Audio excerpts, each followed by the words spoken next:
I actually started with a little bit of musical material first.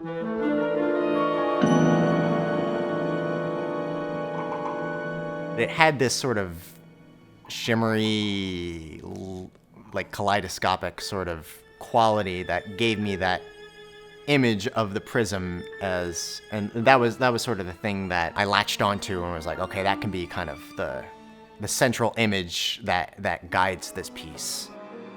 My name is Andrew Faulkenberry, and the title of my piece is Portrait Through a Prism. The initial prism sparkly sound is a lot of, like, the strings are doing this circular bowing thing where it gives this sort of shimmering effect.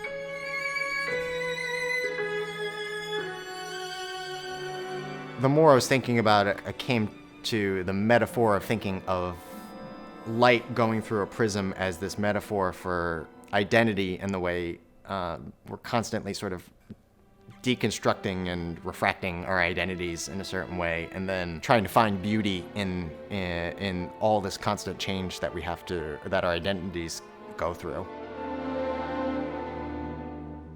Andrew Faulkenberry, his piece has kind of a romantic tone poem feel to it. It's very rich, sweeping melodies.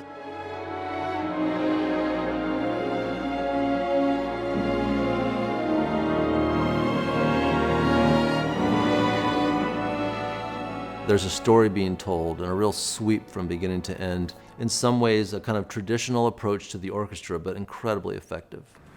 For information, nothing happens on the downbeat. It'll be... He's written this piece in a quite romantic way. There are tunes in this piece that I sing after rehearsals. I love the shape of the piece. I love the way that he uses the piano, the harp, and then he likes to add beautiful tunes to the horn, supported in the violins. Really beautiful.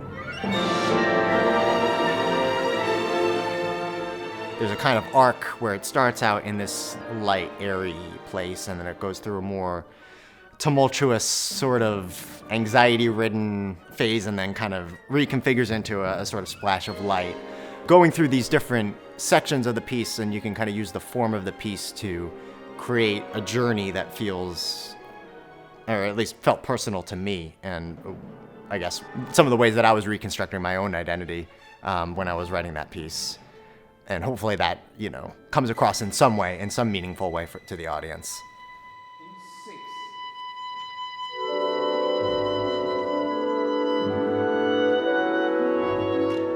I grew up in New Jersey. I started playing guitar when I was 8, maybe. I grew up listening to a lot of classic rock and punk rock and stuff like that, Look at the hair. But pretty soon after I started learning the instrument, it was a pretty easy jump to write songs. At first it was just, playing around on my computer with things that probably weren't very good. But I was 10 or 12, so I didn't know that it wasn't very good, which is, super valuable, because by the time that I was getting to high school and undergrad, I built a set of skills and a certain level of confidence, I guess, that allowed me to just kind of hop right into it. I did my undergrad at Rutgers in New Jersey, and I did my master's at Peabody Conservatory, which is where I met Kevin. He was my teacher for both years. The thing that's been most valuable about him as a mentor is that he's just a fierce advocate for me. There's something really touching about seeing someone who's like really well established in the field, and to see that they really believe in you and really believe in what you have to contribute. It means so much, and it really emboldens you to just be yourself and to trust in yourself.